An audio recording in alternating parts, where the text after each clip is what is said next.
আমরা ম্যাথের একটি ট্রিক্স শিখব, যেটা হচ্ছে যে কোনো সংখ্যার যদি এককের স্থানে 4 থাকে আর তার বাকি ডিজিটগুলোতে 3 থাকে, প্রতিটা ডিজিটে প্রতিটা অঙ্কতে যদি 3 থাকে 3 থাকে 3 থাকে, এমন সংখ্যাকে আপনারা কিভাবে স্কয়ার করবেন বা কিভাবে বর্গ করবেন। তো তার নিয়ম হচ্ছে প্রথমে তো 4 থাকবে, এককের পরে কি থাকবে 4।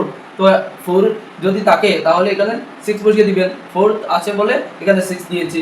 তারপরে এখানে 3 কতটি আছে, দুইটি, 3 কতটি দুইটি, তো এখানে 5 দুইটি বসিয়ে দিবেন।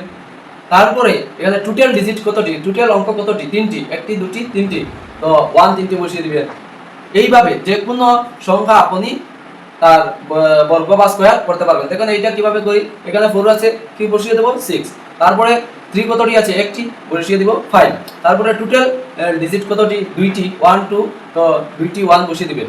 এইভাবে যে কোনো সংখ্যা, এখানে 4 কতটি, একটি, 4 বসিয়ে দিবেন। টোটাল ডিজিট কতটি, 3 নাই তাইলে এখানে 5 দিব না, মানে টোটাল ডিজিট কতটি, একটি, তো 1 দিবেন। এইভাবে